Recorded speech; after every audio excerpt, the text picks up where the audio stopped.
Yes.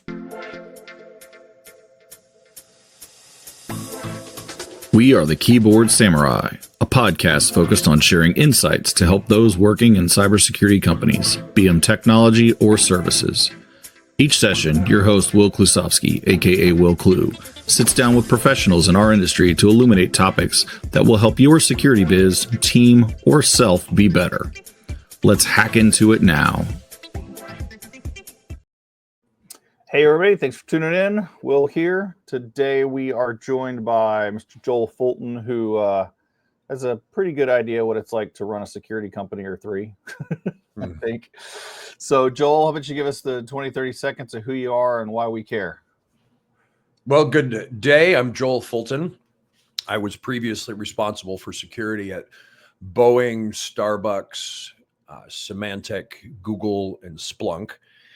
It's pretty obvious to you. It took me a while to learn that I'm a terrible full-time employee, and so began a startup at Lucidum. Why should you care about what I have to say? Only if you're tired of bruises that you could have avoided. I have not avoided any bruises, and I can tell you where they're coming from. Experience is the best teacher, right? Absolutely. Yeah, and pain is the governor of that school. So. I like that. Pain is the governor of that education. I love it. So we're going to chat a little bit about burnout, prevention of that kind of stuff. Yeah. So everybody knows, like, the topic, the language that Joel actually provided when we were like, hey, what do you want to talk about? He's like, we're not saving lives here, right? So, which I think is interesting because there's a dichotomy in security where so many of us think we're all special, high speed, and low drag, first responders, low drag, like, yeah, and we're really not. I think our job is to not be seen and make sure everything stays safe. So we're not actually saving lives. So I guess I'll pass it over to you. Like, when you say we're not saving lives here, what is it that you mean? What's the intent behind that? Yeah, thank you. So let me avoid answering your question by answering the opposite first. What do I not mean? I don't mean take security cynically. I don't mean be apathetic. I don't mean run on 2 cylinders when you got 8 you can contribute. I don't mean those things. What I do mean is, if you could be a fly on the wall and you could look at this objectively. Now, I know in tech, we pride ourselves on being quantitative, facts and data driven, and objective. However, in security, no matter how well you tell yourself you're facts and data driven, you are prevented from being so. Because I'm not going to share my security measures, my incident measures with you, and you're not going to share them with me. And that absence means there is no actuarial table. There is no $1 more deprecates my risk by the following percentage, and here is my perfect tipping point of spend and control efficacy. Doesn't exist. It's not because we're special. It's because we don't share. And we don't share because of our buddies in legal. And so that's never going to change. So if we could look at this objectively, we can take some of the personal hurt feelings out of it. We think that we should be able to make things secure. Now, when I say that out loud, everybody listening is like, no, we don't. We can't ever make things secure. But when you're alone, you really do. You really think you can fix this thing, you know? And so I think an objective, realistic view of why we're here and what we're here to accomplish really draws the poison out of that bitterness that is growing inside of every security person that I know. Oh, absolutely. And I think this is timely. We've having some LinkedIn conversations that I've seen coming around through some topics of that, which is, again, something I've always, an old CISO told me, like, again, that I've adopted and used now, which is, security is the brakes on the race car, right? Our job is to be able to slow down so that the car can hit the corners and all of that. And again, the idea being, nobody wants to talk about brakes. They want to talk about the sports car. Yes. Yes. Which I'm all for. I one of my previous positions, I met on a regular basis with the board. And early on, I said, what I'd like my job to be is a whole lot less recognition of the diving catch, a whole lot less recognition of the Secret Service jumping in between Hinckley and Reagan. And I'd like it to be a whole lot more of, what does that guy do around here anyway? because the more boring I am, the more effective I have been. And that's counterintuitive because we want recognition. We want to be like, you don't just want pay. You're like many of us, maybe most of us, our primary job in risk management is the management of the risk to our personal reputation. That's fair, for sure. Yeah, and you're right. It's I'm starting to adopt the, hey, security should be boring, right? It should be. You Yes. shouldn't even know it's there. It should be questioned why we're paying you. Like it should be like housework. No, only noticed when not done properly. Well, breaks, insurance, Yep. right, is another. I lost a lot of friends in 2017 when I published an article called "Make Security Boring Again," because it was that exact. I love that. I love that. Yeah.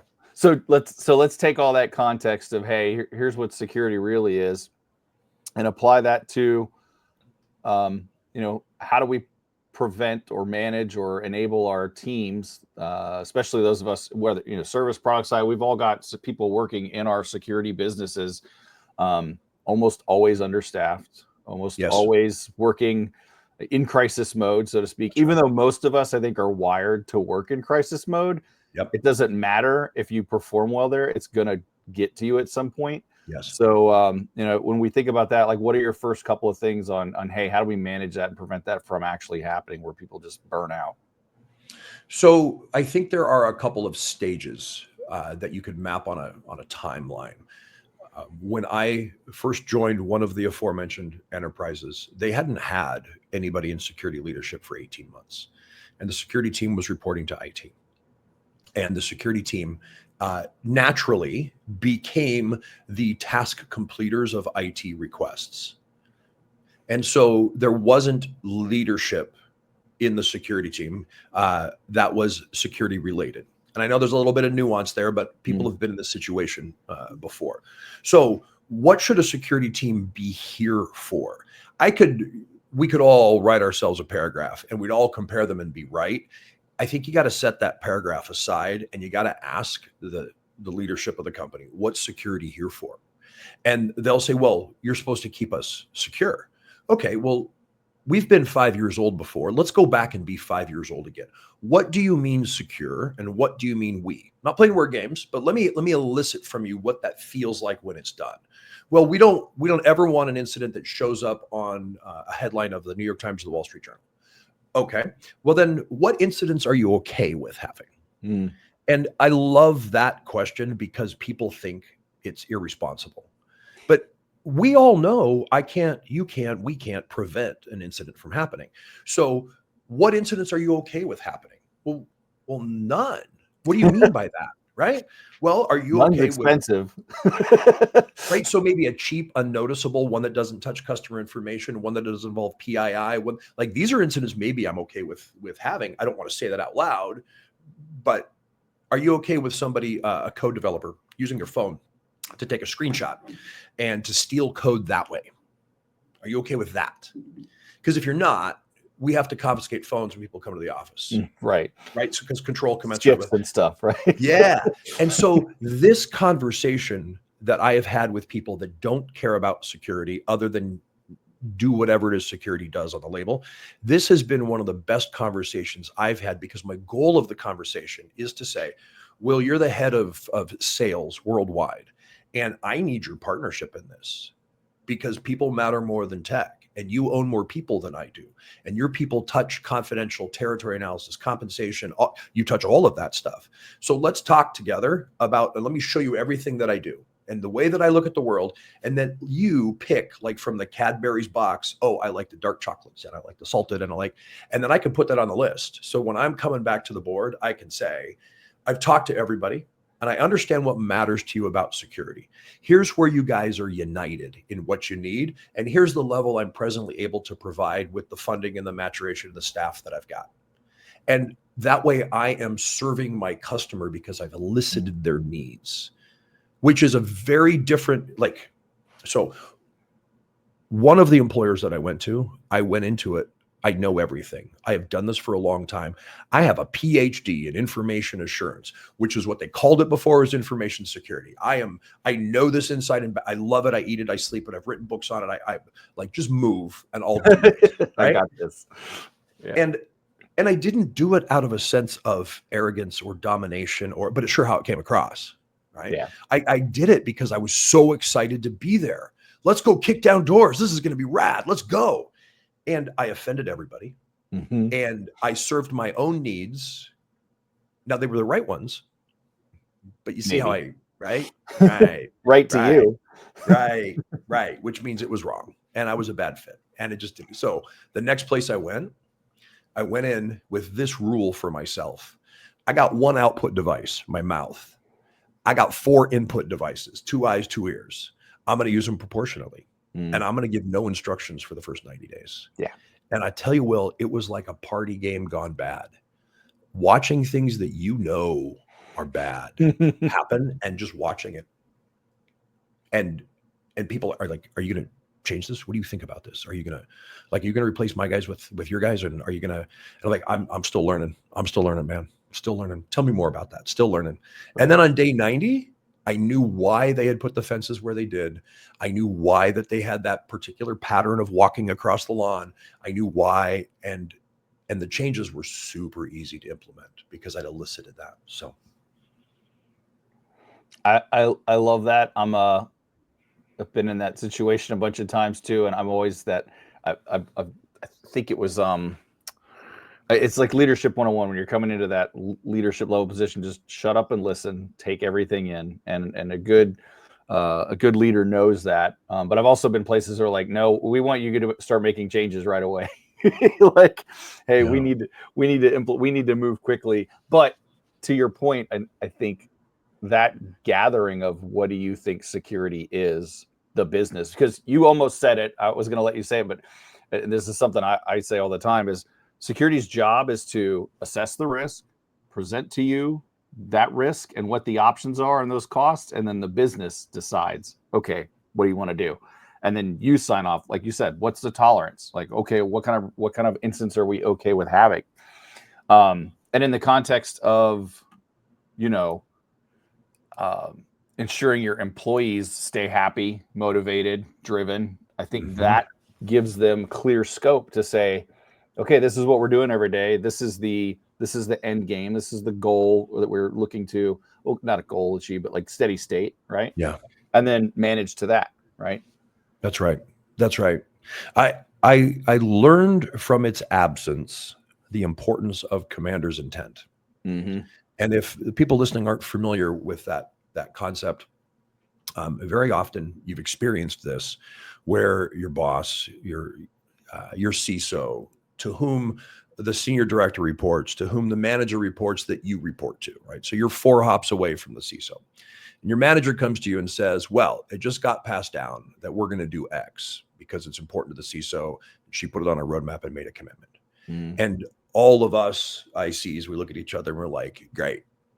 Another seagull initiative where they come in, squat, crap on everything and leave. They have no idea what we're doing. Right? Like there's that feeling, because I'm the guy with hands on keyboard, eyes on glass. You're the person who only uses PowerPoint, email, and Slack. So for you to tell me what's important, right? That's where that bitterness starts to get born. And so I was on the receiving end of that for a decade, right, in my career. And finally, I had enough to constructively go and sit with my CISO and say, listen, if you tell me next week we wear clown shoes all week and they got to be red, I'll do it. But if you tell me why clown shoes and why red, then I can tell you what else we ought to wear that maybe you can't see, and you can get what you want faster, stronger, better, smarter. So do you mind sharing why red clown shoes? And this person didn't have an association with, so the commander's intent terminology wouldn't have clicked. But that's how I shared that. So when I took senior roles, I would also say, listen, this was important to me. You need to know the why. You need to know my rationale. And I'm going to tell you my rationale right now. And if I'm missing something, I want you to say it and to call it out. And when I first did this, I was in an environment where It was like the 1940s medical office when the doctor walks in, all the nurses stand up, right? If you're a director, all the staff stand up because, wow. you're right. It was that sort of, and so I knew that I wasn't going to get honesty because the culture had programmed that out of people. Stand up, salute, let's go. Right. But then when you leave the room, they're like, what a moron, right? So I would, I'd play with them to let them know I was playable, and I would propose something that had a huge, ridiculous flaw in it purposefully. And when they all said, yep, we'll do that. That sounds good. Oh, any problems with this that you see? Nope, we see no problems with it. Oh, you don't think the fact that I think we should make all of these left-handed, you don't think that's a problem? And then they'd be like, well, it's non-standard. Yeah, it's non-standard. It's wrong. I need you guys to call me on this, right? So we did a couple of practice reps so that people are like, okay, he really does mean it. He really does mean it. Right. But what I learned from that was I can help them with their incipient bitterness. I can pull bitterness out of them before it starts by letting them have some say and skin in the game. And then when they said, listen, IT just never listens to us, they're not going to do that because it's expensive. We don't have the staff now to do. I mean, you guys know all the things that are true. Yeah. It isn't whether they're true. It's what you decide to feel about them. And that to me, I pulled that from a book called Man's Search for Meaning. And it was written by a guy who was in Auschwitz, and he watched people die and he watched people live. And he came out of it. He was a contemporary of Jung. And he was kind of the ground and founder of cognitive behavioral therapy. And he said, the only freedom that a person has is the freedom to decide how they feel about something. Right. But that can't be true. Like I always tell people, you made me mad or you made me happy. And That's if you're your making reaction. me happy, right? Right. So I can't say fault. you made me angry. I have to say, I decided to be angry when you did this. Oh, if I decided I have control, if I have control, it is a freedom. And so that was the bit about bitterness is whatever the situation, I do still retain the ability to decide how I feel about this. So kind of a lot of talking, but that was really the core tenet out of which things grew. I love I love that. It's very stoic kind of how you only control how you respond to things. But in heart of all of that, as you were saying it, I got really excited because you hit on something that I always talk about. And even with the number of companies, peoples, and anybody I consult with or advise, it shocks me how much you can say you need to align your individual contributors and the work they're doing to larger company goals. And everybody's like, yeah, sure. But the amount of people who actually say, okay, here are the 3 things we want to achieve in the next 5 years, and then break that down to here's how the C-levels are going to do things to impact that. Here's how the VPs are going to impact it. And so that every day as an individual contributor, you can come to work and say, I'm doing this, which helps my boss do this, which helps his boss and her boss. And, that whole flow, because it makes people understand. And the other part that I chatted with somebody else about this on another podcast, individual contributors don't understand that, right? You mentioned if your hands on keyboard, your fingers, your button pusher, and you're like, oh, here comes the stupid exec. He doesn't know anything about Linux. He can't do, he can't even run an Nmap scan, blah, blah, blah. No, I can't, because that's not my job. My job as an executive is to make sure you have what you need to succeed, clear the roadblocks, understand the other 10 business lines that exist that you don't even care about, and nor should you, right? And so I think it's important for those individual contributors to understand that, being the leader doesn't mean you're the most technically smart person, because now you have to learn 12 other disciplines and then make sure all those other disciplines, all those other business units and the individual contributors in there are all on board with the stuff that you want to do as a security person, right? That's right. I had a friend that switched from being the CISO of a small team, and he had accepted the role as a CISO of a very large team. It was a big step up in his career. Oh, yeah. And he called me and he said, I'm a little afraid. I'm a little concerned. The thing that made me a good CISO when I had a 5-person team was I'm deeply technical. I'm hands on keyboard, eyes on glass. And people come to me as the 3rd line support. Now I'm going to this team where I got 80 people and I'm supposed to grow the team. And I feel like relationships and politics is what's needed, but I've never done that. And it scares me to give up the thing that I built my rep and my strength on and go to a thing that all of my peers say, oh, politics, you're one of those slick guys. You're like, right? Like you get disgust from your team instead of respect. But do I need to do that? And I'm not sharing this so that individual contributors can have empathy for their boss. I'm sharing this so that what they understand that what Will you just said ain't easy for that security person. And so what you as the executive, when you're letting go of the tech to grab onto politics, which is what you need, you have to be that buffer, that API between your team and the world out there, that your team need to know commander's intent. When one of the years, and I would have a bumper sticker for the year. So one year our bumper sticker was Go Ohio, getting our house in order. And that was, if you have and so here's the commander's intent all the way down. If you have a decision between building a basic control or adding a new technology, build the basic control. If you have a great opportunity to bring in something sweet new tech right now, don't even ask. We are working on push-ups and broccoli. We're building that out. And so now you know. And so that idea of an OKR where it's going to flow down from the board to the execs to the everything, sometimes it gets lost in the tactics. Sure. Commander's intent fills the gap. If you don't know what to do, do this. Right. And that helped everybody. And so we'd had people say, well, look, are you telling me that improving our detections is less important than building out basic controls? Absolutely. Well, that means we may miss some detections and have more incidents. Yes. And I will put that in writing and email. That's what I want. And that way you got your back covered. I'm encouraging you to take risks, but in the vector of the direction of the team. That's outstanding. Yeah. Here's what we're doing this year. Stick to it. And then, like you said, it's commander's intent. Everybody knows what's going on. Everybody's working towards the same mission. The Marine Corps, we'd call it decentralized authority a lot of times too. The whole idea of like, if one person goes down, the next person knows what the mission is and can accomplish the goals. Right. So everybody everybody rowing in the same direction and knowing where we're going means, that you can manage that effectively. That's right. That's right. Well, Joel, this has been awesome. Where can everybody find you on the interwebs if they want to? Well, you can certainly find me on LinkedIn, Joel Fulton. There's only one of me that's real. The rest are my proxies. Also find us at Lucidum Security, LUCIDUM security.com. And we are a security fabric company, universal harness for your SIM for over 500 sources of data that unlock hundreds of use cases cheaper than you're doing them now. So thank you, Will, for having me. Thank you so much, man. I'm sure we'll do this again sometime. Love it. See ya. Thanks for enjoying Keyboard Samurai Podcast. If you'd like to engage, find Will on LinkedIn at /WillClue or visit at willclue.me.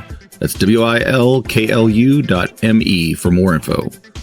Disconnecting now. Synac you later.